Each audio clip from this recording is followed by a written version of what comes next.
Good afternoon, everyone, and welcome. I'm Dennis Trudeau, and I have the pleasure of being your host for the next few hours. No, not few hours, what am I saying? The next couple of hours, as we have some inspired entertainment, song, verse, music, and readings from our contributors as we get ready for Bloomsday this coming Tuesday. Before we start, because for the first time ever, Bloomsday Montreal is on Zoom. Coronavirus has imposed that on us. We are going to join our technical producer, Edmund Nash, who has a couple of technical things to explain to us so everything and everyone can zoom along to everyone's satisfaction. Edmund, it's all yours. Thank you, Dennis. Not much to say in terms of technical details. It's really for people to enjoy. There's a button at the bottom for Q&A. We're actually not using that today. So simply enjoy the concert. There's so much good stuff coming up. Thank you, Dennis. All right, Edmund, thank you. And we are in your good hands, nevertheless, because there are, as people will see, a good number of singers, poets, writers, musicians who are going to contribute to us this afternoon. And we're going to get started right away because actor and singer and all-round stage and screen performer Kathleen McAuliffe has agreed to start us all off, to put us in the proper Dublin mood. Kathleen McAuliffe, welcome, and will you start us off with a song, first of all? Thank you.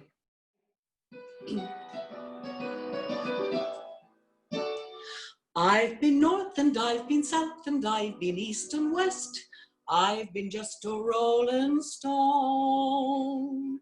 Yet there's one place on this earth I've always loved the best. Just a little town I call my own. Dublin can be heaven with coffee at 11 and a stroll in Stephen's Green. There's no need to worry, there's no need to hurry. You're a king and the lady's a queen. Grafton Street's a wonderland, there's magic in the air. There are diamonds in the lady's eyes and gold dust in her hair. And if you don't believe me, come and meet me there in Dublin on a sunny summer's morning. Now I've been here and I've been there, I've sought the rainbow's end, but no crock of gold I found. Now I know that come what may, whatever fate may send, here my roots are deep in friendly ground. Dublin can be heaven with coffee at 11 and a stroll in Stephen's Green.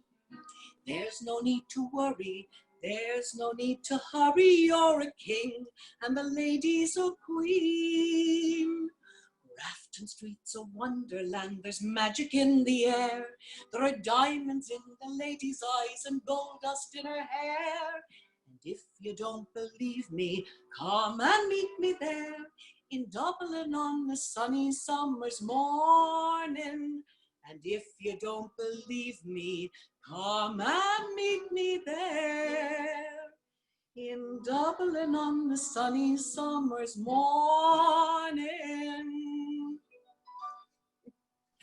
Kathleen, thank you very much for that, a Dublin saunter. Can you put that in the Joycean, in the Ulysses period? No, the song is more about Dublin and it's written later than Joyce's time, but it typifies the kind of jauntiness of Dubliners, seeing as how I'm one myself. Yes, you were born in Dublin and grew up there, and what was your family's relation to the Joyce? Well, of course, we lived in Sandymount, and that's where Joyce talks about a lot in Ulysses. And I hate to say this, but I'm so old. We didn't have a television growing up. So we had a lot of parties that were very like Joyce depicts in The Dead, where everybody had their party piece, and you better not sing the other guy's party piece. And if you had no party piece, maybe you wouldn't be invited to the parties. So you're a musical family with all your pieces. Everybody was, I'm the only one that did it for a living, but everybody plays an instrument or sings in the family. There was 6 of us, so there was, and lots of uncles and aunts, and you better not sing their songs. Well, Joyce's family too was, and his father especially, were a musical family. Yeah, yeah. Well, I mean, he was very close to pipping John McCormack. You know, he was really a wonderful singer. So it's good job John McCormack won the Feshkill, or we wouldn't have had the writings maybe of Joyce. We just have another singer.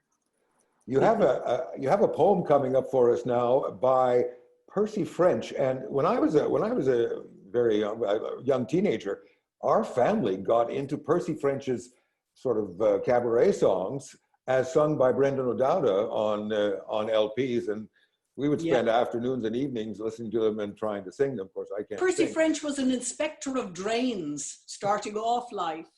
And then he wrote very, very comical pieces. And of course, people would know him best for The Mountains of Mourne. That's kind of the song that everybody knows that Percy French did. But I love his songs. They're just lovely. And this is one of his little poems. Take it away then, Kathleen. Thank you. If I were a lady, I'd wear a hat that all the street would be looking at. And I'd have a lady's maid, do you mind, to lace and button me dress behind. A dress that was made of fine sateen, none of your bits of bombazine, and the girls with envy would grind their teeth when they'd hear it rustling underneath. If I were a lady, but then I'm not. This shawl is the decentest thing I've got. If I were a lady, I'd drive to the play and I'd look through me opera glasses and say, I've seen this silly review before, the leading lady's an awful bore. Let's all get up and she sings her song and go and eat cakes in the restaurant. Then a powder puff on me nose I'd dab and I'd drive off home in a taxi cab. If I were a lady, but then I'm not. A pass to the gallery's all I've got. If I were a lady, though like a regular swell, with a hairy boa and a silk umbrella, it's me would walk into Shelburne's Hotel and order me dinner. Some pork and beans, and whatever you've got in them soup tureens, both the sweets, and a hunk of cheese, and a bottle of porter, please. Then I'd call for me bill and settle in it. I'd tip the waiter a thrippity bit. If I were a lady, but then I'm not. My dinner comes out of a stir-about pot. Still, there's a lot of show and sham, and sure, maybe I'm better the way I am. Kathleen McAuliffe in Montreal. Thank you very much, Kathleen. Thank you, Dennis. If I Were a Lady by Percy French from Kathleen McAuliffe. Now, don't let the song, the Dublin Saunter, and that little reading tempt you to go for a stroll on this rather gray Montreal day as we get ready for Bloomsday, because we are going to Toronto right now to join Desmond Ellis, actor and writer and illustrator. Desmond Ellis is no stranger to Montreal and to Quebec. He's performed at the Piggery and in North Atlee and at the Centaur. He's also a stalwart of the Toronto Bloomsday readings. We're delighted to have him this year because everyone is on a virtual Bloomsday these days, thanks to, well, you know what. Desmond is going to read from Bockety, his creative nonfiction memoir of growing up in Dublin, which was published in 1996 by Brandon Books in Ireland. Over to you, Desmond. Thank you very much, Dennis. You don't know me. I'm a Dublin kid. Spent my early years there. Yes, I did. Grew up beside the Grand Canal. Will I tell you a story? Yes, I shall. See, Portobello Road, that was where I grew up. Here it is, the little house on Portobello Road. Now, on the other side of the road was the banks of the Grand Canal. Let me tell you a story about the time I tried to drown myself in that same canal. Well, this is if the woman who brought me home to my mum sopping wet is to be believed. I seen him, missus, she said. Up under the bridge there at Haddle's Cross it was, where it was good and deep, no reeds along the side, nothing in the way, just a straight drop down, and God between us and all harm, in he went. Feet first, the douche. And here we have it. The scene of the crime, the canal and the bridge. Now, the other women who had followed us to the front door were behind us now, nodding their heads and clicking in sympathy. Stripping the clothes off me, my mum scrummed so hard with the towel that I felt raw. Oh, dear God in heaven, she said. Why did you do such a thing? Even if I tried to answer, I wouldn't have been able to, because between the scrubbing and the cold, I was shaking so much, my teeth were going like a Spanish dancer's clicker, so they were. Sure, maybe it was an accident, said another woman. No, definitely. This was the first woman again. I seen him pick the deep spot and jump in. There was no accident. He was trying to off himself, the poor little beggar. Whatever's weighing on his little mind. And she gave my mum a funny sideways look. Another woman said, no. She knew the family, and there was nothing to be suspicious about, as we were all good living Catholics, so we were, thanks be to God and His Holy Mother. The first one said, oh, well, I'm telling you what I've seen, that's all. And lucky there was a man cycling past who jumped off of his bike at me scream, grabbed the youngster by the collar when he came up spluttering, and hauled him onto the bank in a flash. The woman who knew we were all good living Catholics had taken me by one hand, and the woman who knew what she'd seen, that was all, had taken me by the other. And between the two of them, I squelched homeward, slithery, sockless feet, slimy inside wet sandals. The crowd of women and children that had followed us along the street had got larger with each splashy step. What had started out with just a couple of the concerned was a cavalcade of the curious by the time I got to the house. Everybody clumped around the front door, not sure if the excitement was over yet or not, and maybe they should hang around for a little bit longer, just in case. My mum, she wasn't having any of this. She thanked them very much and said firmly that I was going to be fine as soon as she got me dried off. And excuse me now, she said, and she started to swing the door closed. Before it closed all the way, though, the first woman said, Jesus, did you see the poor little beggar in his pelt? Do you know what I'm going to tell you? I've seen more meat on an x-ray. My mum gave the door an extra push that closed it with a bang. Now, putting a match through the fire, she asked hopefully, did you trip or what? I shook my head, watching my goose-pimpled knees like sucked gobstoppers go through the spectrum from orangey purple back to their more usual pink. You jumped in then? I nodded. On purpose? I nodded again. Oh, Holy Father, why? Why in God's name, why? It had made perfect sense to me at the time, but now that I was being cross-examined, I felt the logic stripping away from me. And there didn't seem to be any point in trying to explain that I just wanted to walk around down there among the fishes and the reeds, that I wanted to see what the fishes' world looked like, that I wanted to saunter out to the middle where it was real deep and see what I could find in the mud. The truth was, believe it or not, the truth was I hadn't expected to get wet at all. This was before my clumsy pal Jacko had started demonstrating by tripping in every other day that canal water was indeed wet and went all the way to the bottom. See, what I thought was that what I could see, the top, that was all there was to it, just that thin, wet skin like a sheet of liquid glass. And if I could get past the top fast enough, I figured I'd hardly get wet at all, no more than a summer shower. And that was why I needed the deep water, not to off myself, but so that I could get through that thin skin quickly enough without lingering on the top where the damp was. The fire was coming along nicely now, and I was comfortably warm in the big towel, and the whole thing was far too complicated to explain, especially as it didn't make much sense to myself anymore. I'll give it one more go, and then I'd leave it at that. I seen the big reddy gold roach swimming under the bridge, and I wanted to catch it, I said. Well, if this wasn't exactly the truth, neither was it a complete lie. It was just that seeing the roach had made me want to look at things from its point of view and to ask if it was made of real gold, and was that why you never saw roaches near the water's edge, where they might be caught in somebody's fishing net because they were so valuable? Maybe 2 and 6 pence an ounce? My mum seemed satisfied enough with his explanation. Well, anyway, she didn't keep on going on about it. She just told me to stay away from the deep water under the bridge and to stick to the little pink ends near the bank across the road from our house in future. Well, she didn't have to tell me that. Like, I wouldn't be trying that experiment again in a million years, I can tell you. But even though I learned something about the canal that was probably useful to know, I was a little disappointed too. It was as though the canal had somehow let itself down. It had lied to me, had made itself out to be something grander than it actually was. Now, I knew there was nothing special about the canal water at all. It was just like the plain, ordinary, common or garden tap water in a scullery, so it was. Ah, yes.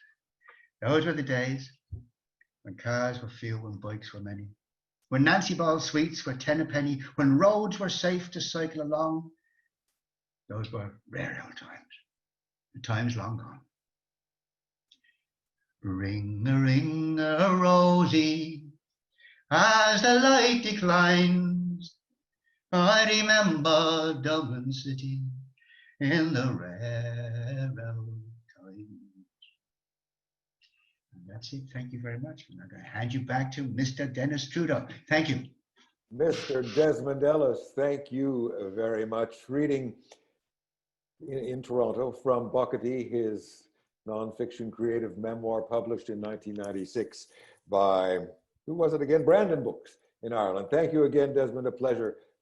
Another song would hit the spot right now, I believe, and we have just whom we need from Montreal to do it for us. Mezzo-soprano, teacher, chorale leader, regular performer on lyric stages around Montreal.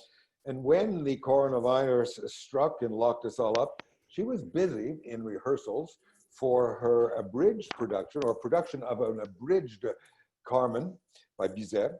Johanne Patry joins us now. Hello, Johanne. Hi, Dennis. What has happened to Carmencita during the confinement?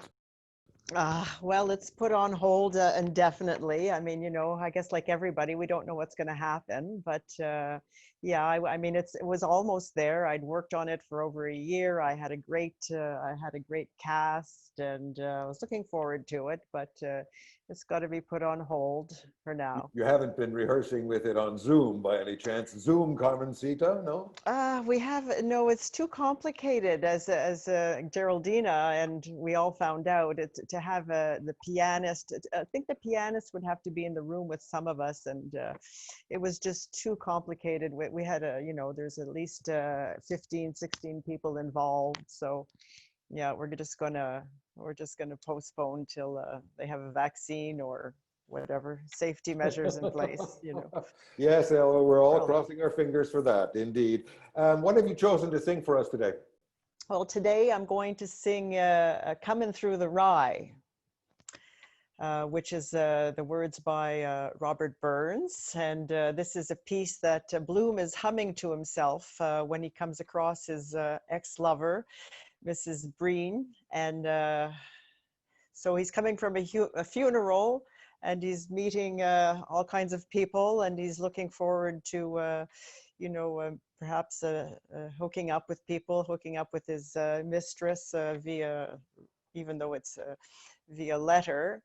And so they have bodies meeting bodies, and bodies kissing bodies, and all kinds of adventurous stuff. It's a little stuff you do, the kind of stuff you do in the Rye. Yes, that's right, including gathering up your petticoat for different reasons. And yeah, so it's a perfect little ditty. It's a little jig, and of course the Catholic Church warns us that dancing leads to sex, so it's a ideal little piece to perform for today. All right, Johanne, take it away. Thank you.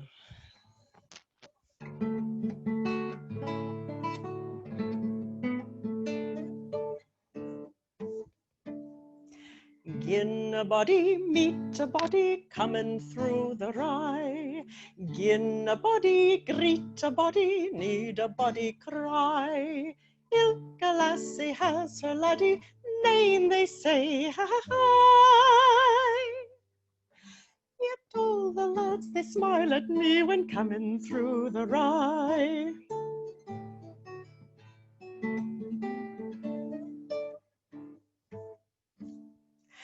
Gin a body, meet a body, coming frae the tune. Gin a body kiss a body, need a body froon. Ilka lassie has her laddie, name they say, hi. Yet all the lads they smile at me when coming through the rye.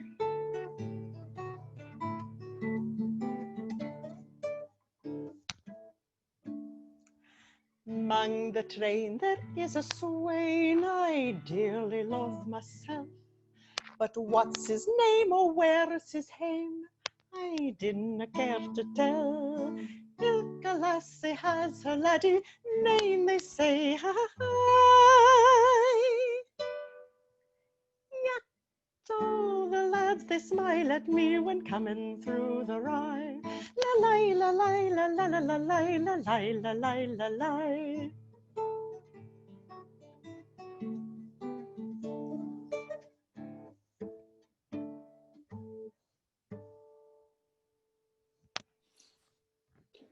Johanne Patry, Coming Through the Rye. Thank you, Joanne.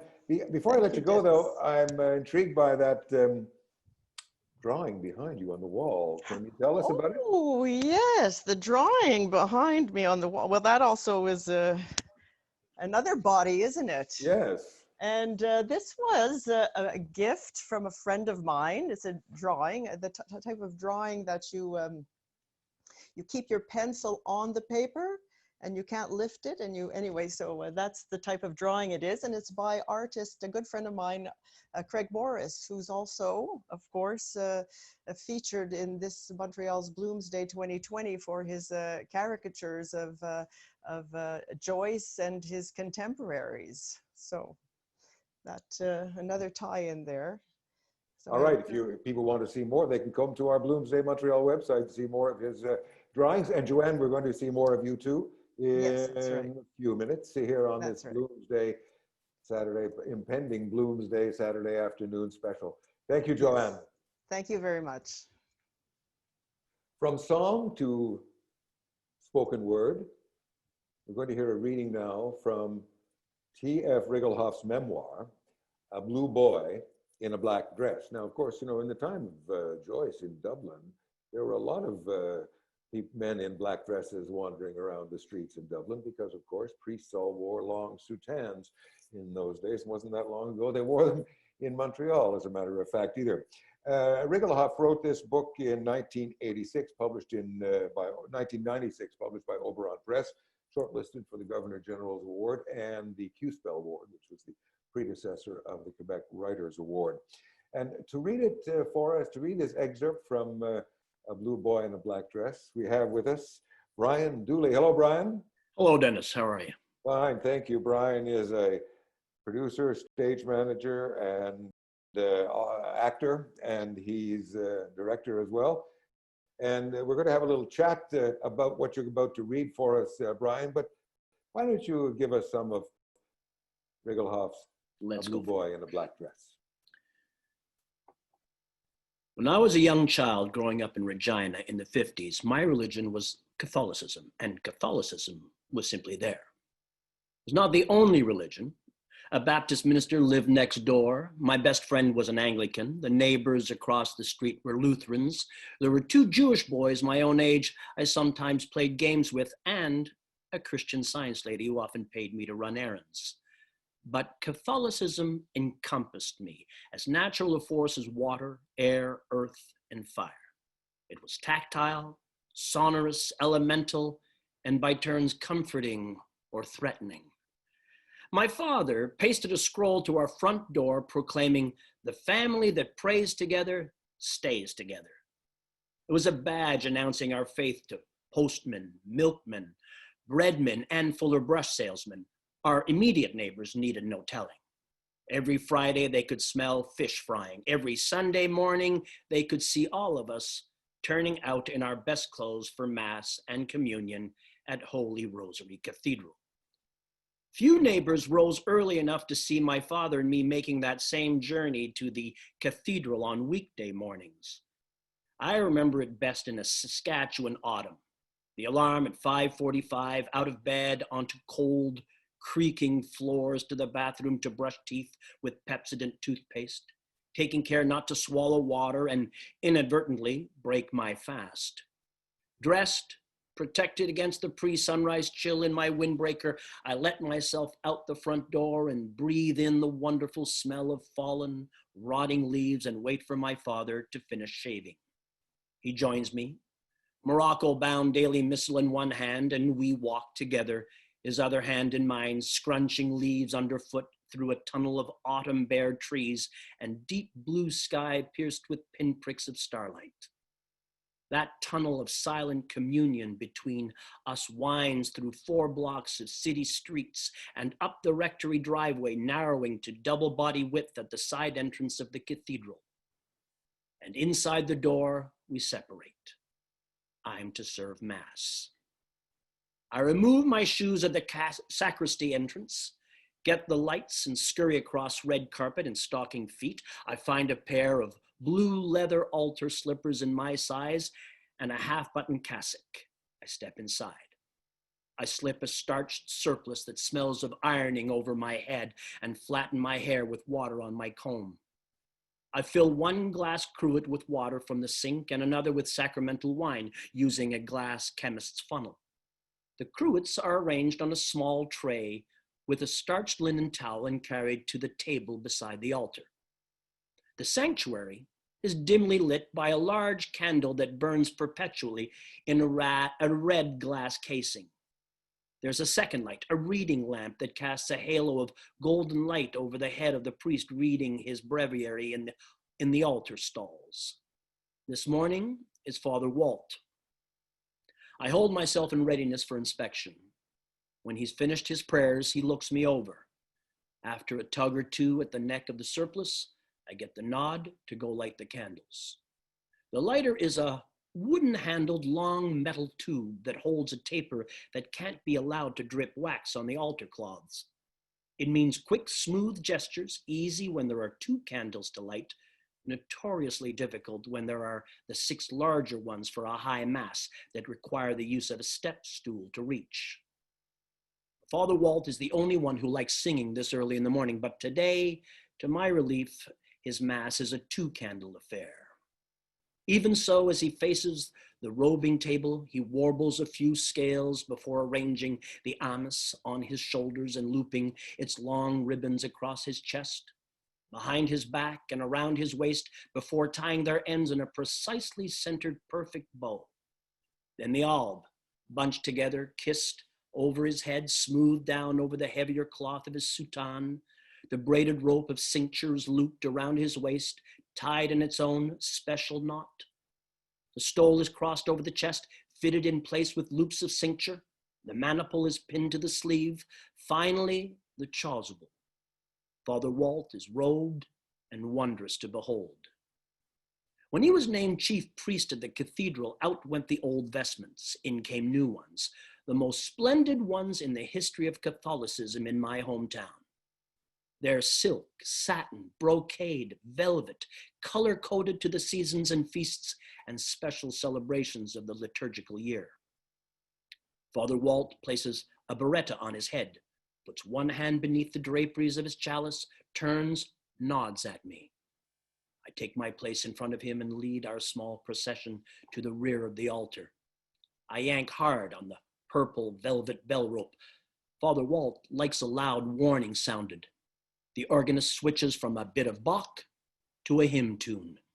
We step into the sanctuary, bodies clatter in the pews as they rise and their voices throw gravel against the melody. A row of nuns at the front find their feet and the tune as smoothly as if all their working parts were lubricated daily in 3-in-1 machine oil. I don't sing.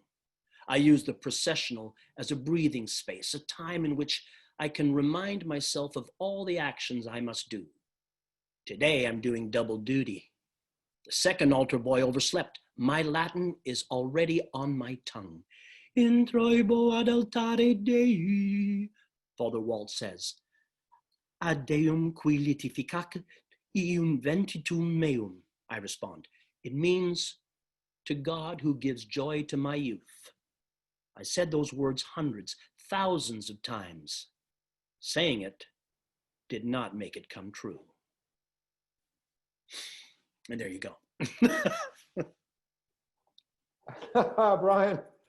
Brian, does that passage mean anything special to you? Does Well, it it's bring your interesting. memories back? I was reminding of a small little anecdote that I had when I was an altar boy serving at St. Pat's. I remember the priest at the time had it intimated to me that some people are very shy during communion. And so they barely stick their tongue out. At the time, you couldn't touch the host. It was delivered directly onto the tongue. Oh, yes. And he said, listen. He says, when you're holding the paten, which is the little plate, the little underneath the chin, he said, watch me, if someone is a little shy of tongue, as he said, I don't want you to give them the barest little tap on the Adam's apple, just to give me enough tongue so I can slip on the host. And I've never forgotten that. And I went, all right. I did dutifully, absolutely listen to him. And I would watch very carefully. And I had to do it once or twice. There's no question. So I remember that very, very vividly. At St. Pat's. At St. Pat's, yeah. In Montreal. In Sherbrooke. In Sherbrooke, because I remember one Lent in Ottawa going every morning of the week to Blessed Sacrament to serve Mass when I was, I don't know, 10 or 11. In the dark, in Lent, it was winter still, in the dark and through the crusty snow. Right. And listening to the description, Rigelhof's description of the robes there reminded me of one priest who used to come sweeping up the stairs into the sacristy, wearing his soutane, of course, but also with this huge black velvet cape over his shoulders, and come in and get robed and get ready for Mass. That's right. Brian, you were in the Drawer Boy last summer at Hudson. What have you got planned for this year? We were going to do, I was slated to do Outside Mullingar, a John Patrick Shanley play right out in Hudson. Unfortunately, with the coronavirus, it was postponed until next season. So I sit patiently, and I will hope that this all goes away very soon. Well, we have booked you for later in this spectacle, so don't go away yourself anyway. I'll see you later. Okay. Ryan Dooley there. And time for music, I think would be appropriate. We're going to join now Patrick Hutchinson for a song. Hello, Patrick. Yes, how's it going? Very well. How are you doing? I understand you grew up in parts of Ireland and parts of Northern England before you came to Canada. No, actually, Scotland and England. Oh, Scotland and England. Well, that of course. I have no literal connection with Ireland other than having been born on St. Patrick's Day, delivered by an Irish midwife. Well, that's a pretty good connection. And it was my due. I actually arrived on my due date, which didn't make me greatly punctual in later life. But I actually arrived on my due date. So my parents they were people who were very aware of what Saint's Day it was, or what day in the church calendar at any given moment. So they were happy to. So when they saw March 17th predicted, they said, well, if he's really born then, we absolutely have to call him Patrick, and that's how it turned out. But I grew up hearing a lot of Irish as well as Scottish and English traditional music growing up, and so I was always around it a lot. And at some point in the late 20th century, I sort of fell down that musical rabbit hole. Casual meeting on the 80 bus leads to playing all manner of learning all the jigs and reels, which were sort of rattling around in my head anyway, and then performing around various Irish community events, and predestined by your birth date. Yeah, something like that. And I know it's in general it's the. In general, it's the. I mean, I don't only play Irish music. I played all manner of music over the years. But it's for the last sort of quarter century or so. My birthday, unlike people like my better half who always takes her birthday off, for me, my birthday has always been the day of all the 365 that I work the hardest, and that I'm usually up on my hind legs in licensed premises from like 8 o'clock in the morning until far too late. And although of course that didn't happen this year either. It's also No. it's also generally my most lucrative day of the year. But, One would have thought so. What have you chosen for? We're glad to have you with us today working. What I was planning in this, I do have, if we have chance for a wee second one, I'll do it, which is and the second thing I would do would be 100% Joyce related. In fact, it's actual Joyce text, Okay. and it's only about a minute and a half long. But what I was going to do here, seeing as I was saying that I was born in, that my connection is Scottish more than Irish myself, and obviously a lot of music has come and gone between Scotland and Ireland, back and forth as well as other culture.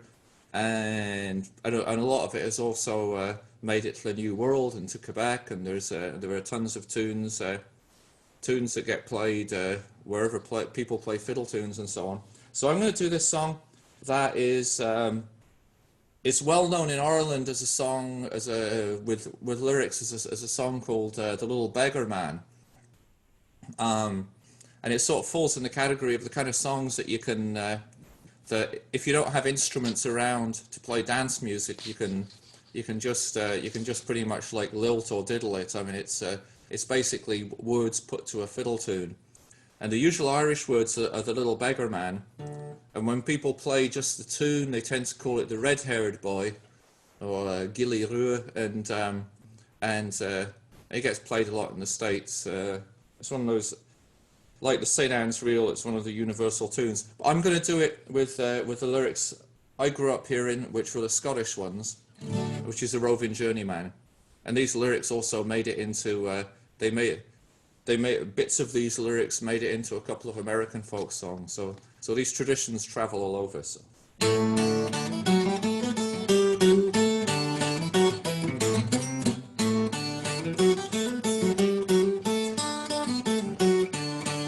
A roving journeyman, a rove from town to town. Whenever I get a job or work, I'm willing to sit down. My kettle on my shoulder and me grafting tool in hand. Around the country I will go, a roving journeyman. But when I come to Glasgow town, the lassies jump for joy. One says and say the other, now comes a roving boy. One treats me to a bottle and the other to a dram. Toast around the table goes to the journeyman. Well, Lintonaddy tour and addy Lintonaddy, eh? Me pots and pans and helping hands will see you through the day. Lintonaddy tour and addy Lintonaddy, eh? Give penny to the journeyman to help him on his way.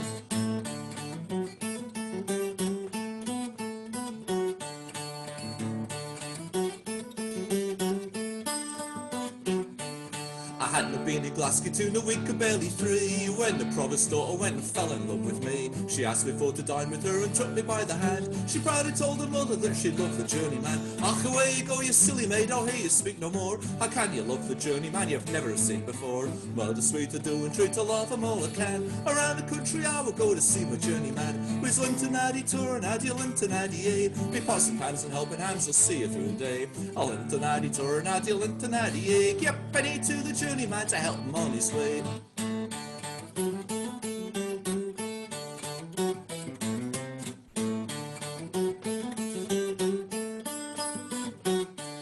You needn't trudge no more, on foot you'll have a horse and pair. And we wealth with thee in poverty, contented I will share. Overflow the flow and bowl and drain it if you can. Toast the provost daughter and the roving journeyman. I am a roving journeyman, a rove from town to town. Whenever I get a job or work, I'm willing to sit down. My kittle on my shoulder and me grafting tool in hand. Around the country I will go, a roving journeyman. We'll Lintonaddy tour and addy Lintonaddy, eh? When me pots and pans and helping hands will see you through the day. I'll Lintonaddy tour and addy Lintonaddy, eh? Give penny to the journeyman to help him on his way.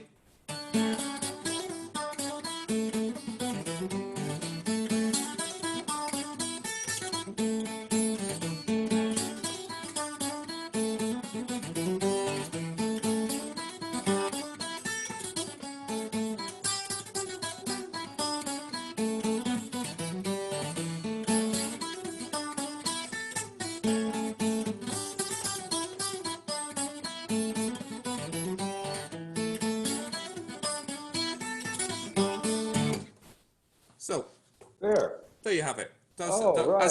As both the roving journeyman and the redhead boy. Thank you, Patrick. And listen, before you get into the song that has Joyce's lyrics, tell me the story of under what circumstances and what reactions you got when you finally got around to reading Finnegan's Wake. Yeah, I sort of progressed through Joyce in different sort of spotty bits over the years from my teens. And I mean, the thing with Joyce is, if you work your way through chronologically, it's kind of like you're sticking your toe in, and then you're up to your knee, and then Oh, you're right. exactly. So I didn't actually get around to reading Finnegan's Wake until I'd read Ulysses and most of the other stuff a couple of times. And when I finally decided I was going to do it, and I took it on tour. I was on tour with one of my main musical projects for the last number of years, been a trio called Swift Years, that we met playing Irish music, but the other two are East European backgrounds, so we do a lot of that music too. And we were on tour around the Maritimes, and I took Finnegan's Wake with me, and I found that basically the only way I could get it to make sense, or certainly the easiest way I could get it to make any semblance of sense, was to read it aloud, because there's a music to the words, which is not necessarily evident when you see it on the page, because on the page it can be pretty intimidating free for all, but a lot of it makes more phonetic sense than like literal if you're just looking at it on the page. So you can hear it. You can hear yeah, it. Yeah, basically. So I started and there was a couple of times where I was and when you're on tour, your hours tend to be strange. You tend to be up late playing music, and depending on what else is going on outside, you might wake up far too early, and then so an afternoon nap is sometimes no bad thing. So on one of these occasions when we were in some sort of accommodation and my bandmates were both asleep, and I was there quietly on an upper bunk reading Finnegan's Wake aloud, and Bob, the mandolin player, he wakes up and he he stares at me with disbelief, and he was, good God, I thought you were speaking in, what on earth are you reading? I thought are you speaking in tongues? Like he thought he'd woken up in some other dimension where I was getting the glossolalia or something. Marvelous. Well, at least some of us haven't yet made it through Finnegan. Well, I've been going, when I can, I've been going to, in fact, my way into a lot of the Bloomsday stuff was I've been going to the regular Wednesday night, once a month Wednesday night, boaters and shifters of Finnegan's Wake. They get to pick through it, and we usually on a good night, in an hour and a half, we usually get through about a page. But it's great. It's a great way of reading it because it becomes sort of communal, and everyone's and there's a lot of people with sort of different backgrounds. There are some Irish speakers, there are some speakers of other languages. So it's sort of it'd be fun to drop by. It's sort of welcome to all, and it's a good way into it. I fell into that and totally by accident, because I was on my way to a gig, and Blue Metropolis was going on in a hotel right nearby, and so I figured I would just sort of stick my nose in, and that's what I walked into. So it's great. And once we're all deconfined, perhaps we can join you there. I'll drink to that. Okay. And it looks like you're drinking tea. That's good. Yeah, I am. Or an infusion. And what have you got for us now? I'll do just quickly. I was debating whether to do this or not, because by itself is a bit of a dirge, but why not? This is one of Joyce's poems. I believe it's from, he had his two little books of poems. Well, as poems. I've always thought of poems as poems, because Joyce spelt them poems penny each. And there was that one, and there was And there's another one called chamber music, which is, they're often, because they're both very slim, they're often sort of sold as one little, it's still a slim volume even with two. And there was a guy named Syd Barrett who was the original, he was the person who originally got Pink Floyd going in the 1960s, before they became like a big sort of stadium boomer rock icons kind of thing. When they, and he was and Syd Barrett, I don't know what underlying conditions he had, but he almost certainly took far too much LSD, and he managed to get it together to make like maybe a solo album after the one album he made with Pink Floyd, and he had this on it, and it goes as follows. It's called Golden Hair.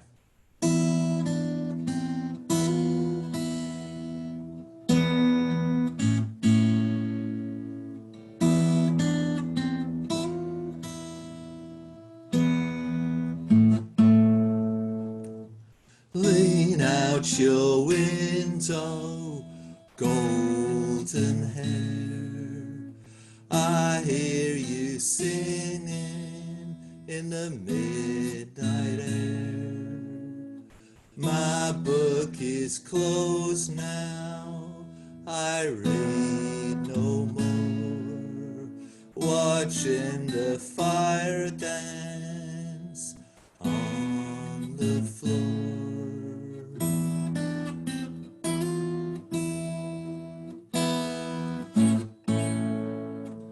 I've left my book, I've left my room. I heard you singing through the gloom, singing and singing a merry air. Lean out your window, golden hair. And that's all there is to it. Patrick Hutchinson is coming back later in our show this afternoon. Thank you, Patrick. And in case you just joined us, also Brian Dooley will be back, Kathleen McAuliffe will be back, and so will Johanne Patry. So stay with us. We have more verse and readings and spoken word and music and song to come. Our next guest has quite a story, and she has quite a story to tell us too, about Joyce and another great artist. Her name is Geraldina Mendez. She got her Master's of Fine Arts in piano at the Tchaikovsky National Music Academy of the Ukraine. Her interest in the performing works of Bach led her to a number of Bach competitions for young performers. And then she returned to her native Venezuela in Caracas, where she was for a good number of years an accompanied pianist, but she also studied voice. She came to Montreal in 2014, started singing opera, arias from opera in the Metro, became a Metro star in the Montreal Transit Commission Metro Star operation. And she joins us now to talk about Joyce and Wagner. Geraldina Mendez, welcome. Hi. Hi, how are you today? Okay. Enjoying the concert very much. Oh, you've been watching a good part of it. All of it. Good, good. A lot of people would probably ask right away, Geraldina, thank you for being with us, would probably ask right away, why sing Wagner on a Bloomsday? Why link Wagner with Joyce? What would you say? Because there is a very strong connection. It's not only a connection, actually, it's an influence of Wagner on Joyce. And this influence is not only about quotations, like references, like dropping names, like he usually Joyce used to do with other pieces of music of opera, because he was a singer, as we know. But it was philosophically with the idea of the master work of art, the work of art total, that Wagner had.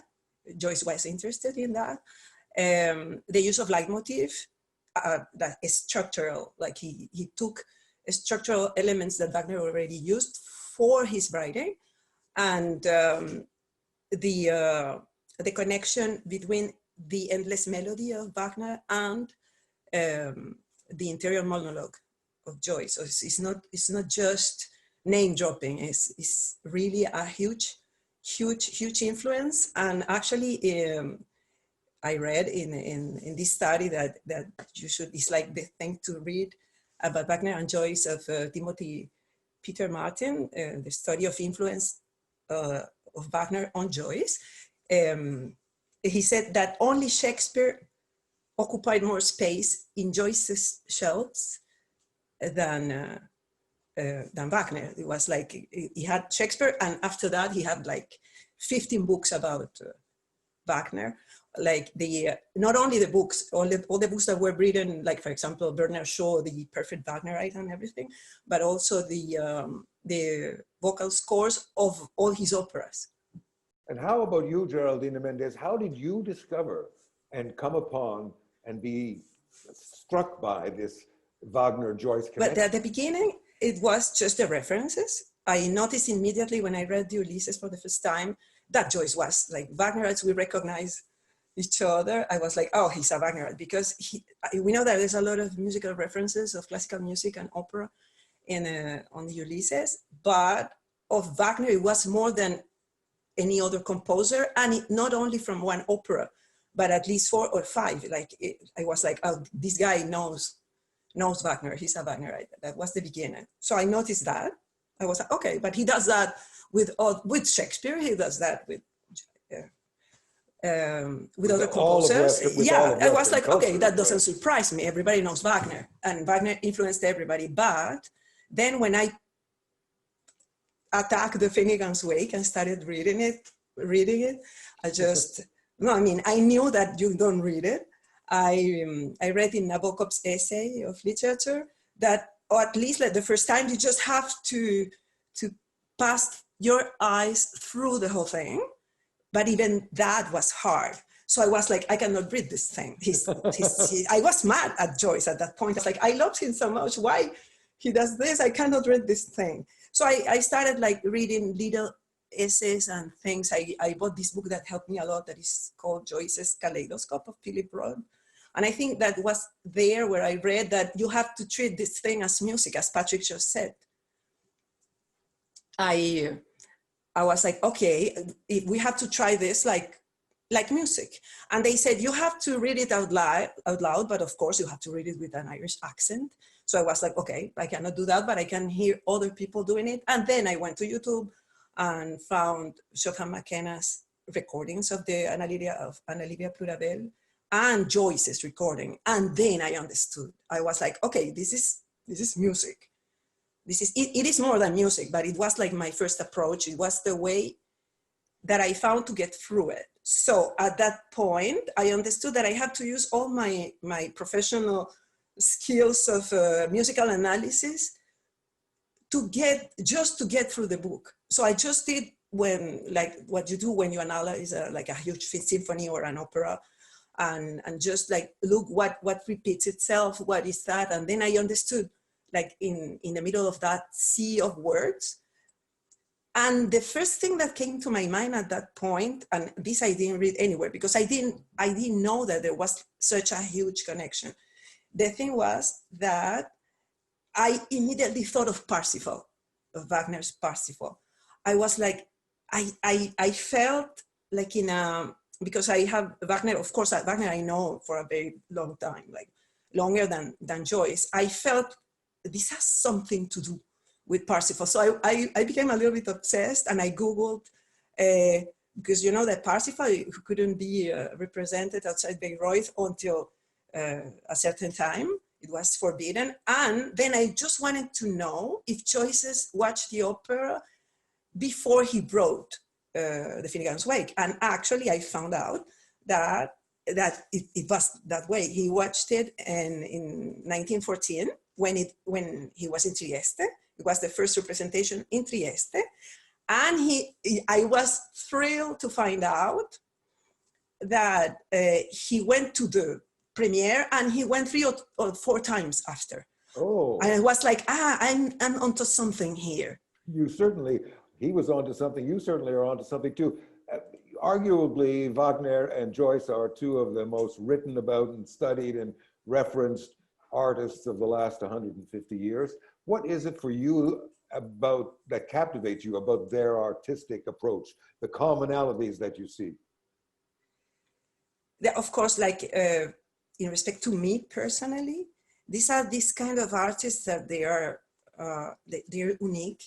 They're like classical in the sense that you cannot live without them. If you're like an artist, or they are everywhere. And what I mean, they both change like the DNA of my thought, you can say, because these people, they are not they are entertaining because they are, but it's not just entertaining, because culture is the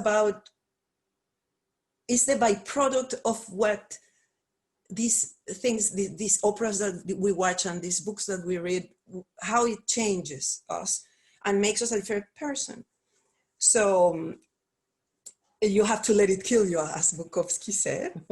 And what really I found this parallel, this is something that I thought, it's about epic, you know, like Homer, like the epic as a genre, the epic like Greek epic, because Wagner takes you to this world of kings and gods, and with the exception of the Master Singers of Nuremberg, that was Joyce's favorite opera, and I can understand why.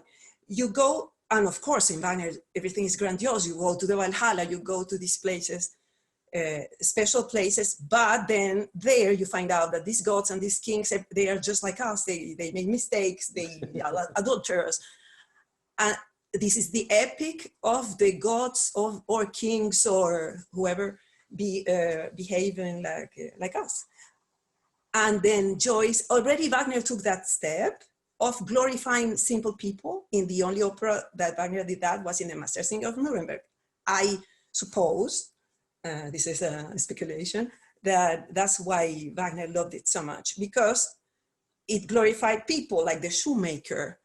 And the epic of the thing was a national thing. Like in the case of Wagner was the German people. In the case of Joyce was the Irish people.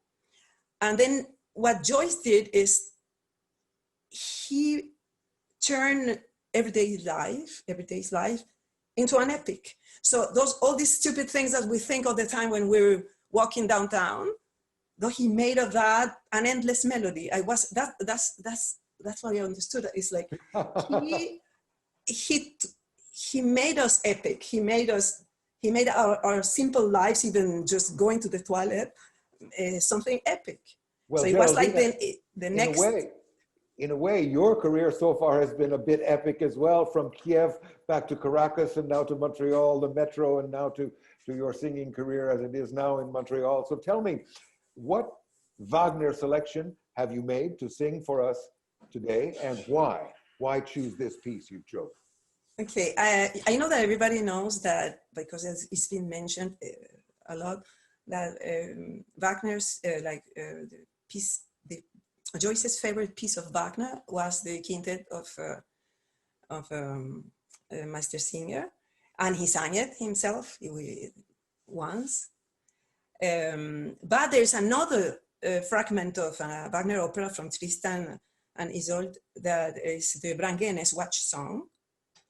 And in this book of Timothy Peter Martin, that is very interesting, he said that it was arguably the favorite Wagner's fragment, and that Wagner mentioned to Oscar Schwarz in Trieste that Brangäne was, this song is like the perfect expression of Celtic envy. Because I'm gonna briefly explain that, because Brangäne, what she's doing, she's watching while this is on the middle of the Liebesnacht, of the night of love.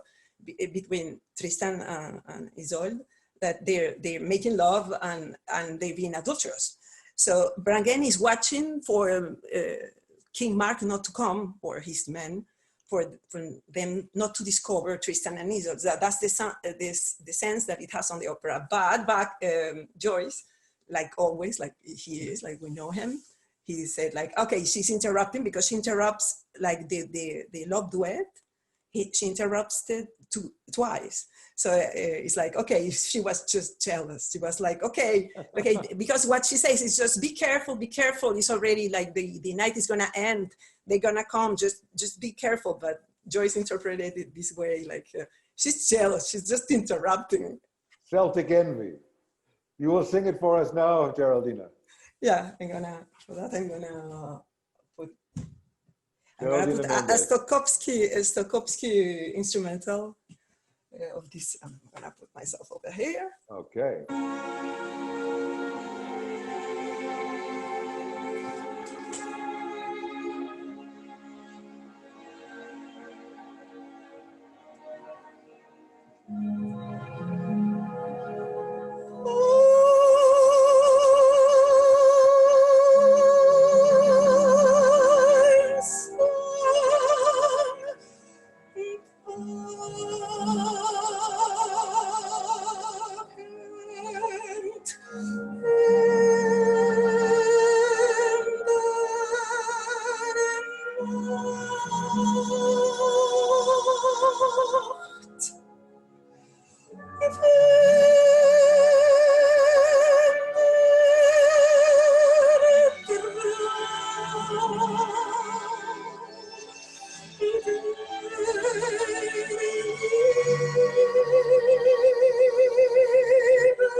Geraldina Mendez, thank you so much.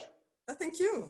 And I love talking about these things. Yes, we can see. And you know, you mentioned a book on the Joyce Wagner nexus. Could you just give us the title and the author again in case you've made people like interested? The biggest essay is Timothy Peter Martin, Yes. Wagner and Joyce, A Study of Influence. Wagner and Joyce, A Study of Influence by Timothy Peter Martin. Yeah. Thank you very much, Geraldina. Thank you. Thank you.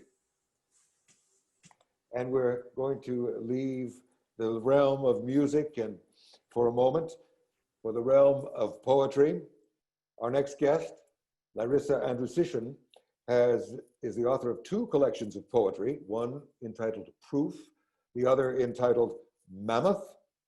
Her poems have been shortlisted for the CBC Poetry Prize Art Magazine's Poem of the Year, and the 3 Max Carte Blanche Prize. Larissa teaches creative writing in youth detention centers, and she's currently working on a new collection of poetry and on her first novel. Larissa Anderson joins us now. She lives and writes in Montreal. Hello, Larissa. Hello, Dennis. How are you? I'm fine, thank you. How are you? I'm excellent. What a beautiful day today. It's a beautiful day to be indoors on Zoom for Joyce. Absolutely. And Agreed. poetry. Tell us about the 2 recent poems you're going to read for us. I don't know. I mean, some people would just prefer to deliver them, but you can talk about them first if you Well, want. I'll do both. I'll just let Okay. everyone know that these poems are inspired by the reception of the animal world to the brief retreat of human beings. So as much as they could be plague poems, because of the times that we're living in, they're more focused on the response of the animal world. So I'll get started. I'll just read them. So the first is about the penguins of the Chicago Zoo, and it's called When the Penguins Inherit the Earth. When the penguins inherit the earth, they'll do it without hands, instead with gestures, a head turned, gaze over the shoulder. No, not meek at all. First, when the museums closed, they wandered cautious, wings thrown open through the exhibits, patter their feet on the untouched floors. Still, in the aquarium, this is a world behind glass. In the gift shop, the rockhopper pair can wonder at the stuffed jellyfish, the plastic octopus, the string trailing a starfish. Some planet this is, of wood and steel and concrete. The penguins will let themselves out. A body will accept the cold, the tenement fire, the human constructions, a shoulder. The penguins will watch from the rooftops, illuminated. The wars and quarrels, the doomsday preppers, all forgotten. Tonight, you sit barefoot at the edge of the penguins. Quiet, darling, no regrets.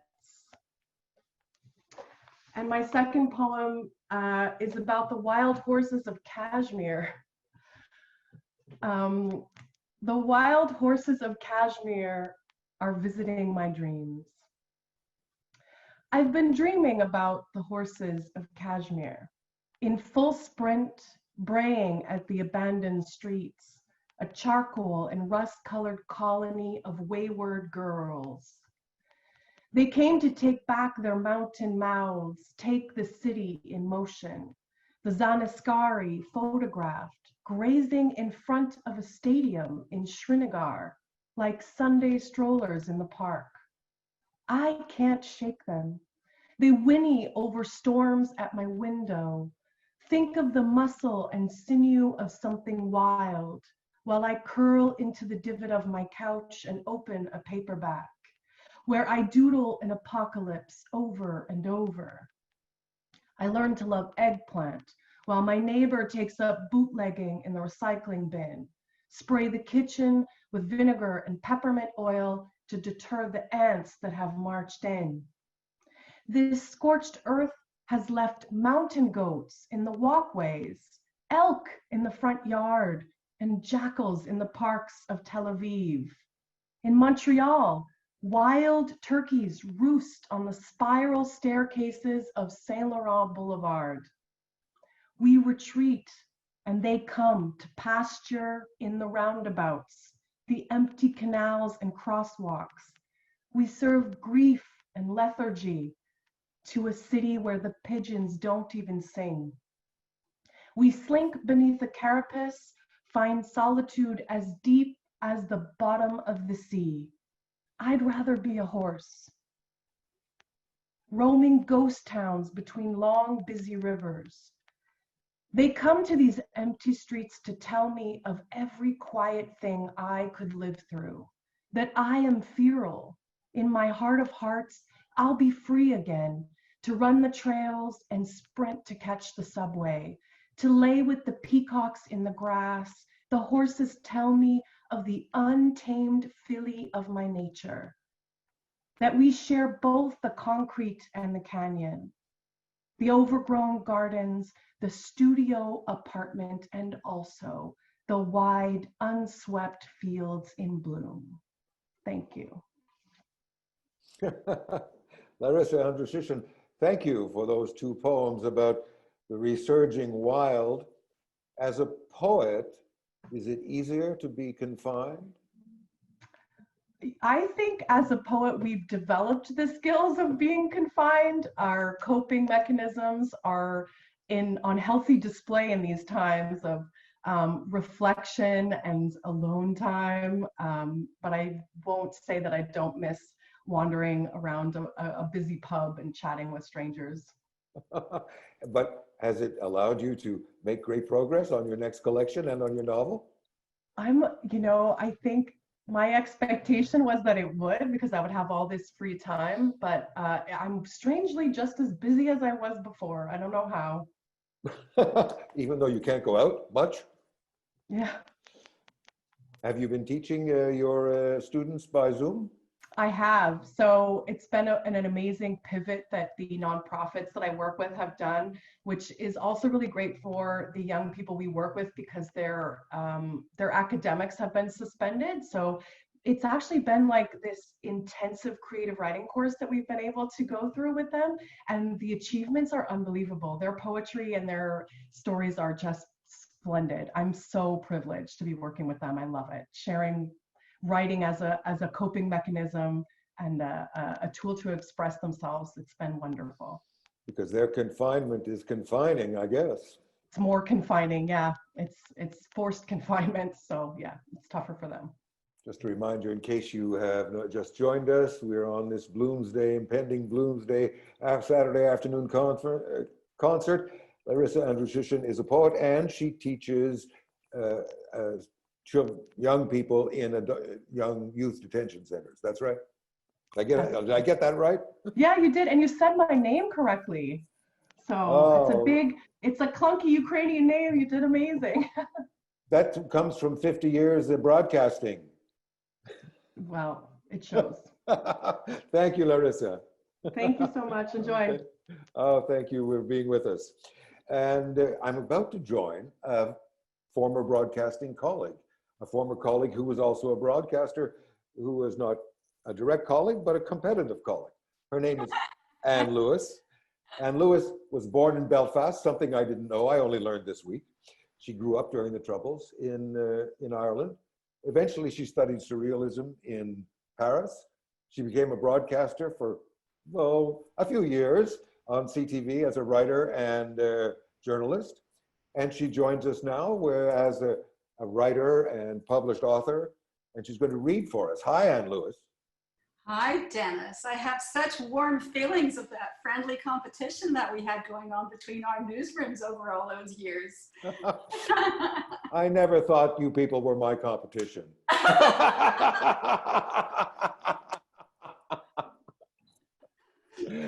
I was too busy on the air to watch your show, you know. It's a strange thing working on television, isn't it?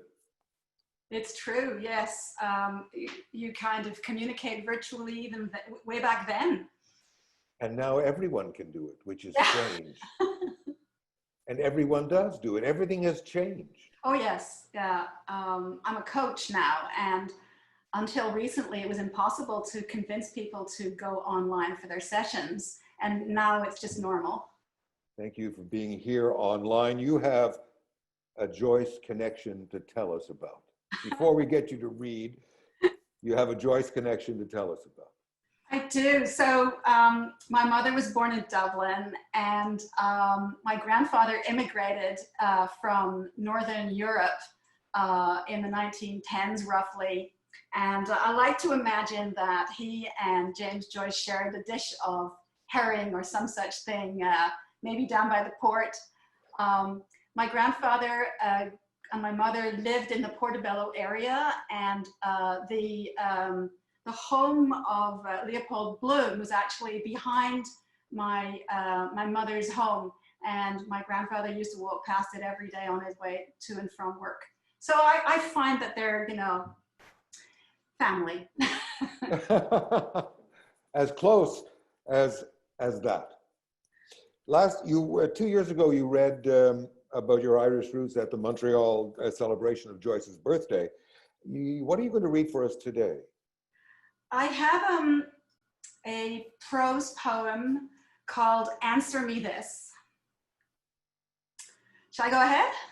Well, if you want to go right into it, I believe there's a false Q ending or a strange Q ending. There is, yeah. Well, I'll listen for it and come back to you.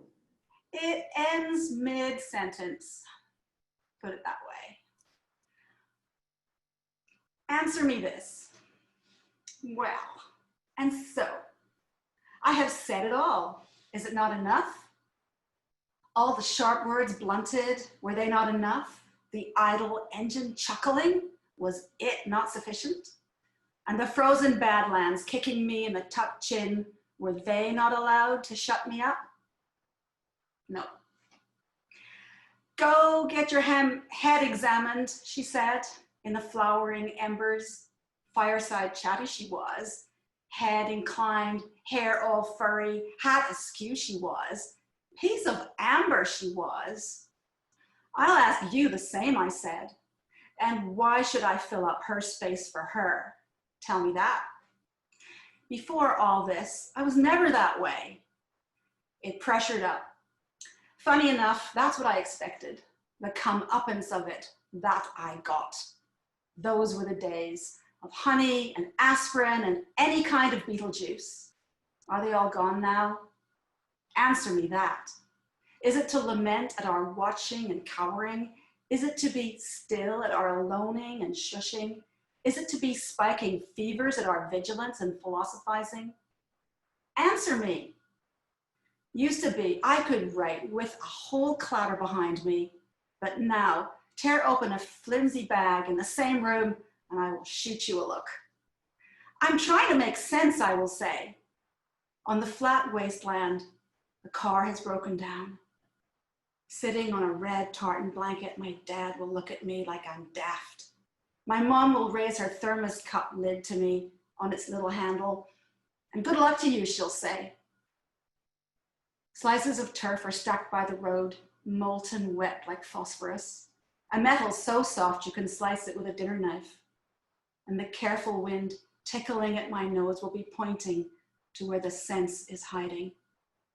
Because wasn't I wild with excitement that day to discover at the school chemistry bench, those little gray slabs on a dish were not a butter of sorts. They were metal at room temperature. And if I were at a different temperature, what would I be? Pigeon wing, salt wave, lion's claw, Rumpelstiltskin awakening to a... There is Anne Lewis reading her prose poem, Answer Me That. Answer me that or answer me this? Either. Either? Changes. Have you learned to prefer writing solitary to being a television journalist? It's a very different skill set. And when I started to do it, there was that reporter head that was telling rather than describing, rather than showing. And I think that once I remembered to get back into storytelling visually, then it became more fluent for me at that point. It was an adjustment. Of course, the best television is also visual storytelling too. Indeed. Although it's hard to do on a daily basis, isn't it? Yeah, yeah, well, yeah, sorry. Oh, don't be sorry. It's okay. This is Zoom. Anything can happen. Yeah, well, I still walk around with a notebook, just like I did all day for CTV. But now it's you writing. Yeah, that's right. And it's very different to have the guts to talk about yourself and very scary. You know, you spend a lifetime talking about other people and telling other people's stories, and then all of a sudden, woof, you know, you can't hide anymore. Quite an adaptation. Anne Lewis, nice to have you here with us today. Thank you very much. Thanks for inviting me. We're blessed to have so many people with us. And as a matter of fact, I'm probably going too fast for them because I'm way ahead of schedule. If I look at the time and I look at the lineup, we have a lot of, we've done it very fast. It's been very nice and we've done it very fast, but we're almost moving to our conclusion. No, I'll back away from that. It's not over yet. There are still some things to come and there are still some surprises perhaps. But the next thing we have here for you is a song called Bid Adieu. We're bringing back Kathleen McAuliffe to sing for us. Is that right, Kathleen? Yes, thank you. This is about the only song that we know of that is written words and music by James Joyce.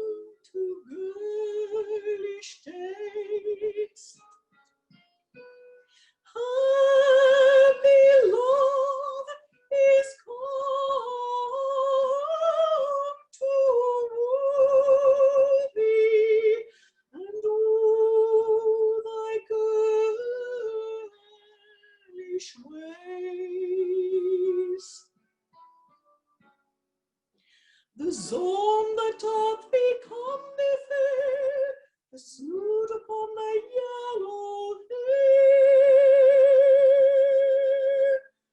Bid adieu, adieu, adieu, adieu to garish days.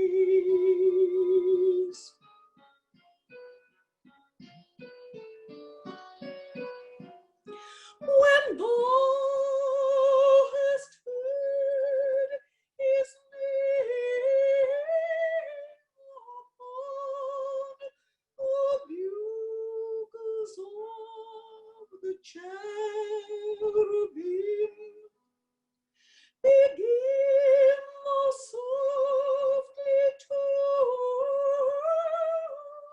sound my girlish bosom unto him,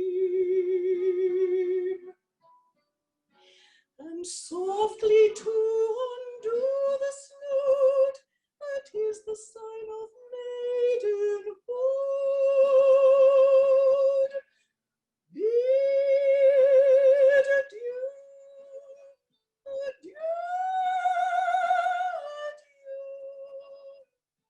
adieu to girlish days.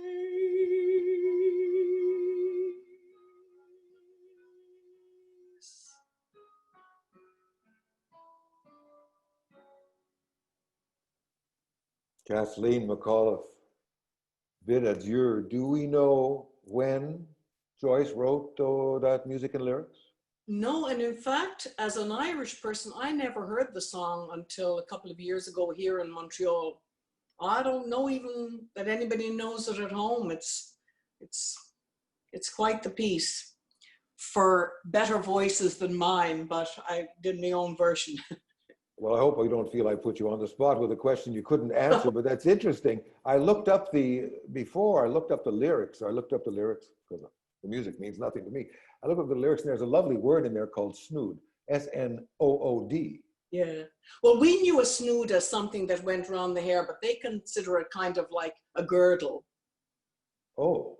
Yeah, that's the little side notes say that. Mr. Joyce says that it's a type of girdle that young maidens wore. And so when you lose your snood. Ah, well, yes. I'm afraid what it's about. Bid adieu to your snood. Thank you, Kathleen. Thank you so much, Dennis. Thank you.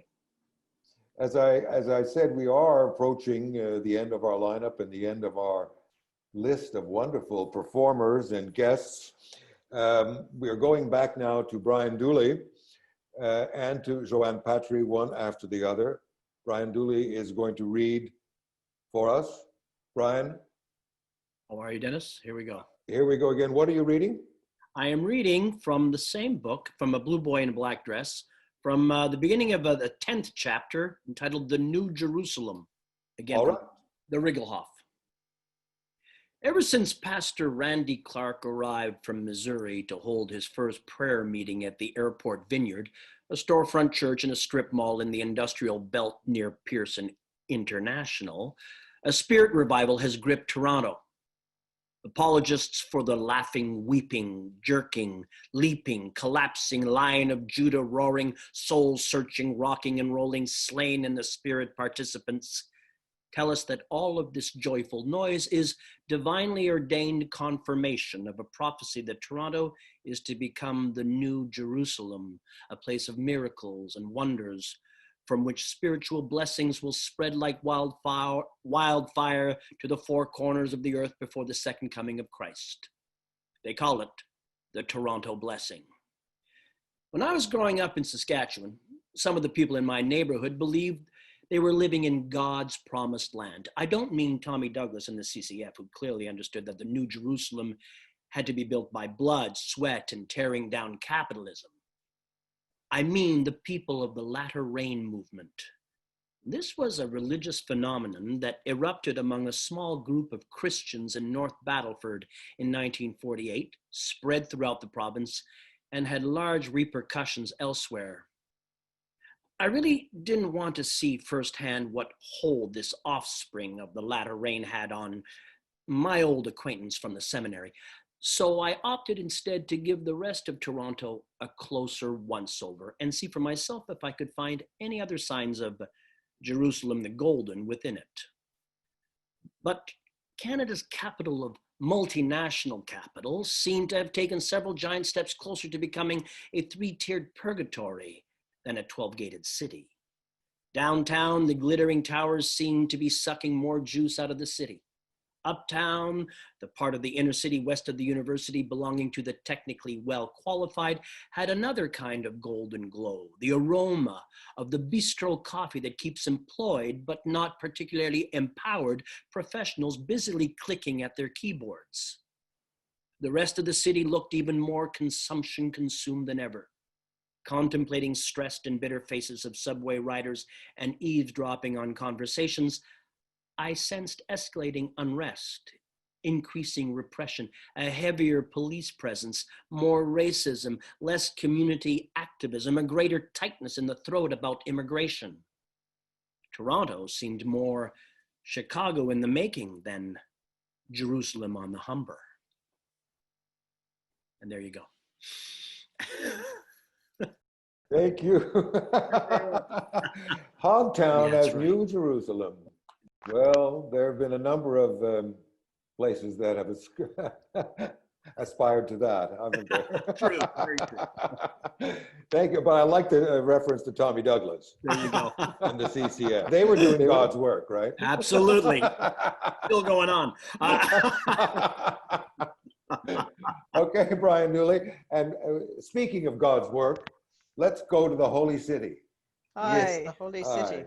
With Johanne Patry. Johanne, I'll just take you with me for a second. take us with you. New Do you want to introduce the Holy City? Because I don't have a proper introduction other than your name and the name of the song. Well, the Holy City was a huge commercial success in the time. I mean, I think it was in the late 1800s up until maybe 1920s, 30s. I mean, it's still sung in churches, often at funerals, often on Easter.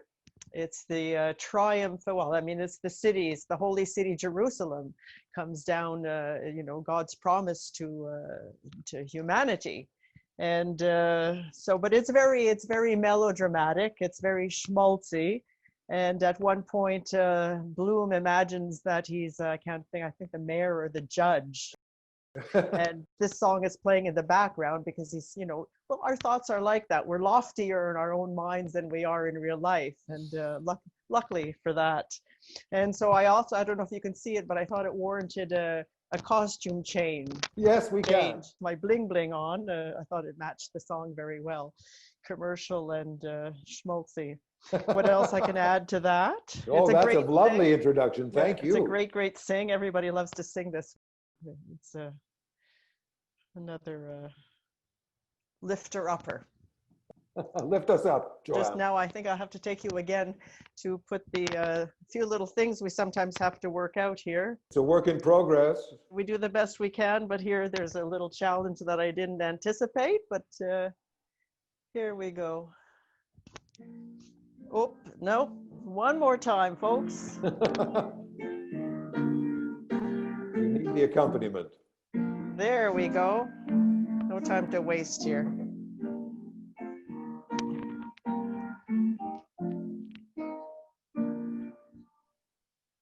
Last night I lay a-sleeping, there came a dream so fair. I stood in old Jerusalem beside the temple there.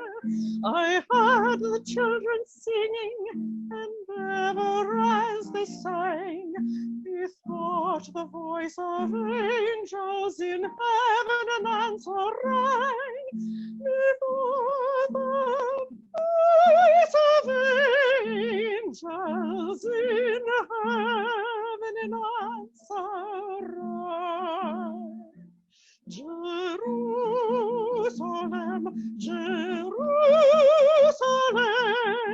lift up your gates and sing.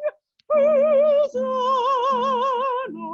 in the highest, Hosanna to your King.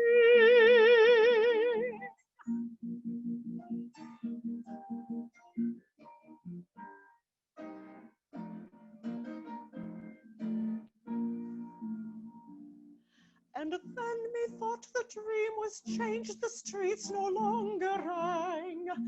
Hushed were the glad hosannas, the little children sang. The sun grew dark with mystery, the morn was cold and chill, as the shadow of a cross arose upon a lonely hill. As the shadow of a cross arose upon a lonely hill.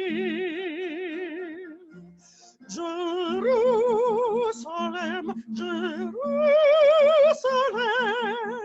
hark how the angels sing. Hosanna in the highest, Hosanna to your King.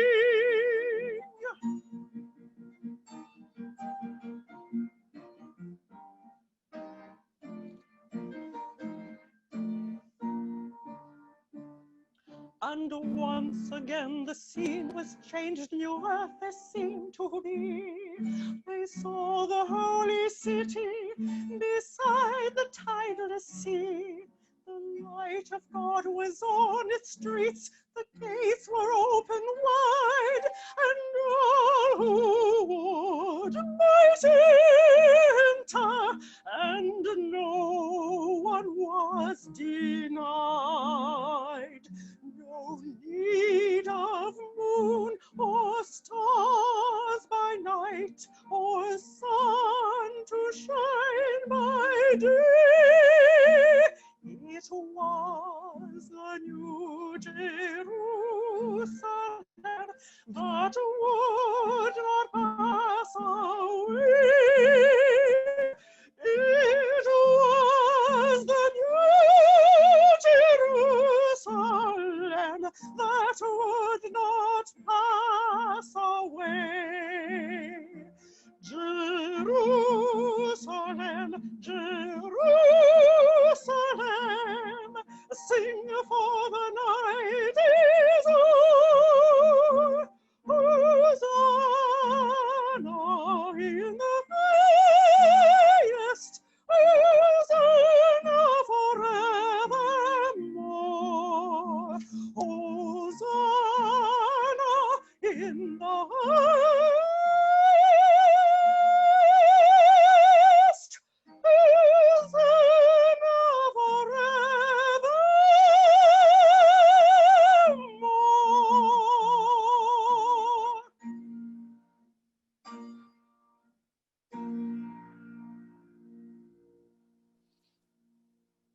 The Holy City. That's the Holy City. Johanne Patry, obviously, you know, I'm not that uncultured because once I hear it, oh, I know that song, but I didn't know it was that's it, called The yeah. Holy City.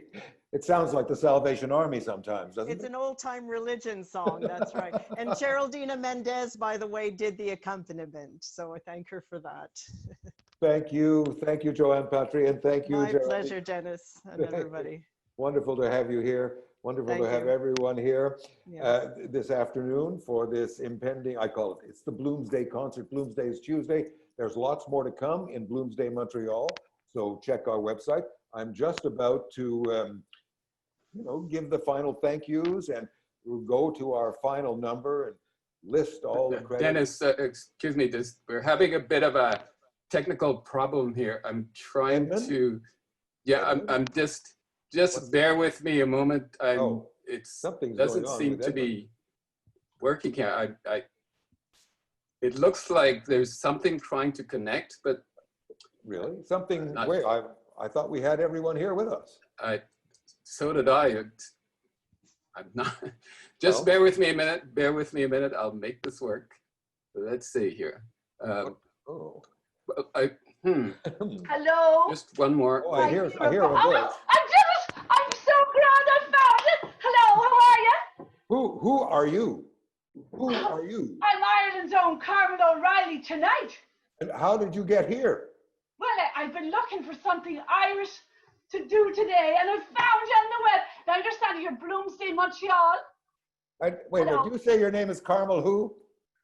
Oh, Carmen O'Reilly. I'm the cabaret and cruise ship entertainer. And who are you? You're yourself. What's your name? My name's What's Trudeau. your name? My name's Dennis Trudeau. And Like the Prime Minister? Are you not the Prime Minister? Are you related to him then? Are you? I suppose you could say we're very distantly related, yes. Oh, Probably. grand. You got the beard going too, like him, the pirate look. I thought it was more George Bernard Shaw look. Oh, I think that's good too. Yeah, I love Montreal. I played there twice. I was at the Hunter's Horn a number of years ago. Yes, that would be a while ago, wouldn't it? The Hunter's Horn. Yes, you might have been gone there with your parents when you were a wee boy. No doubt. Expo 67. And then I played one time the Theatre St. Catherine during the worst snowstorm you ever had. And where exactly are you now, Carmel? Well, I'm still at sea. As you know, I'm on the cruise ship Emerald Princess, and I'm one of the entertainers, but as you know, what they did let all the passengers finally off, but they've kept all the entertainers and most of the staff. And we're still incarcerated here in quarantine on the ship. Oh, that's tough. Are you working? Are you getting paid? Can you show us around the ship? Well, no, actually, I'm not allowed. It's the 2 meter thing. But I can show you my stage. It's my stage for my lovely Irish show that I'm doing. But it's got to the point that the staff can't see it any more times. I've been doing it constantly, and they're kind of a little fed up. Yes. And what does that say behind you? What's that? Yes, Oh, what does that my say? shamrocks and my lighting. I have to do my own lighting. I have to do everything. Yes. But I understand it's Bloomsday, and I Yes. thought I'd share with you a little special something. This is the man of the hour. There he is. Isn't he Yes, sweet? a finger puppet of Joyce. He Now, is a puppet of joy, a puppet of joy. What, what kind of an act do you have for us then? Well, I thought I'd share my whole act with you because it's so fantastic. I have nobody else wanting it here, but I thought I could share it with the Bloomsday people.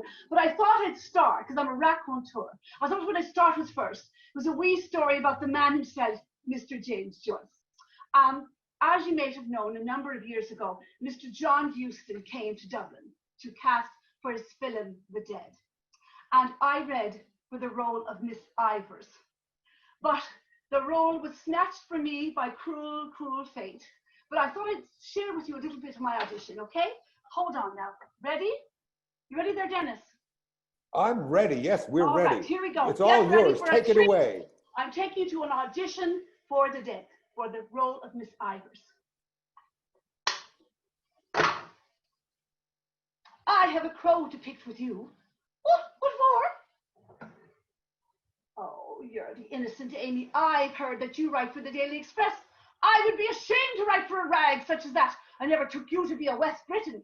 Now, at that point, in the midst of this beautiful audition that I was doing for the dead, who stops me but the director, Mr. John Huston? And he says, I think you're playing very loose and scary with my script. And I said, how can I be playing loose with the script when I'm quoting verbatim from The Dead, written by Mr. James Joyce in 1914? Can you imagine that? But then, at that point, who do you think walks in but his daughter, Miss Angelica Huston? You know her, Angelica. And she's carrying a huge cage. And she's delighted because her pets from America have just gotten out of quarantine. And I said, what are they when they're at home? And she said, I'll show you. And she opens the cage and I look in. What do you think is in there, Dennis? What do you think? Two chipmunks. Chipmunks, Dennis, and not like Alvin and the Chipmunks. I'm talking Well, that was, what will I say about that? That was quite an entrance, wasn't it? And quite an exit. And a good story there. Carmel O'Reilly held prisoner on the Emerald Princess in all these weeks of confinement since they're sailing the seas without their passengers, with just the crew. Thank you, Carmel O'Reilly, for that. I hope that you can reconnect with us sometime and then you're not doomed to wander the seas like the like the Flying Dutchman or whatever. All right. That's, you know what? That was a bit of a surprise. That wasn't exactly on the list. How she got here, I don't know, but Edmund, and why she disappeared like that, we don't know either. Thank you, though, to Carmel O'Reilly. Thank you, too, to all of the poets, singers, musicians, readers, artists who brought this together this afternoon. It's been a real pleasure. I hope you've enjoyed it. I hope that you'll be able to enjoy all the other Bloomsday Montreal events that are coming up. There's more tomorrow and Monday and on Tuesday, Bloomsday itself. Check the Bloomsday Montreal website for all the details. And you can follow them on Zoom because you can't go to them, as you know very well. Also, of course, I want to thank Edmund Nash for his wonderful command of the switcher and the technical operations, and Kathleen Fee for the role of coordinating producer, my old friend Kathleen Fee, who brought us all together for this afternoon. Thank you, Kathleen. And now, Patrick Hutchinson is going to take us home with Finnegan's Wake. Patrick, it's all yours. All right, thank you. Yeah, this was, and thank you everybody. It's been an amazing couple of hours. I was specifically asked to do this song. I mean, it makes sense, obviously, to do Finnegan's Wake. It's one I've never done. And indeed, my friend Belfast Andy, who I'm usually playing with when I do Irish shows, he doesn't sing it either. I mean, but it's one of those ones that people ask you to play in pubs, and it has a lot of syllables in it, and so it's one of those ones that we can say we will do the Reader's Digest version and play the melody and sing a verse or two. Anyway, I mean, Joyce took off from this, and he also took the apostrophe out, of course, because when you see the song written down, it's usually apostrophized, and of course, when Joyce took out the apostrophe and added a few million words to it, and it's sort of a piece of music hall, basically. It's sort of a vaudevillian, somewhat stereotypical kind of thing, and I might as well take it away. Tim Finnegan lived down Walking Street, an Irish gentleman mighty odd. He had a beautiful brogue, both rich and sweet, and to rise in the world he carried a heart. Now Tim had a bit of the tippling way, with the love of the liquor poor Tim was born. Help him on his work each day, Need a drop of the creature every morn. Whack full of tar and dance to your partner. Well, the floor your trotters shake. Isn't it the truth I tell you? Lots of fun at Finnegan's Way. One morning Tim was rather full, his head felt heavy which made him shake. Fell from his ladder and broke his skull, they carried him home, his corpse to wake. They rolled him up in a nice clean sheet and they laid him out upon the bed. The gallon of whiskey at his feet and a barrel of porter at his head. Whack full of tar, I'll dance to your partner while the floor your trotters shake. Wasn't it the truth I told you? Lots of fun at Finnegan's Way. His friends assembled at the wake and Mrs. Finnegan called for lunch. First they brought in tea and cake, pipes, tobacco and whiskey punch. Old Billy O'Brien began to cry, such a nice clean corpse did you ever see? Tim Mavernine, why did you die? I hold your God, said Paddy McGee. Whack full of tar and dance to your partner, well the floor your trotters shake. Isn't it the truth I told you? Lots of fun at Finnegan's Way. Then Maggie O'Connor took the job, old Biddy should see she's wrong, I'm sure. Biddy gave her a belt and a gob and left her sprawling on the floor.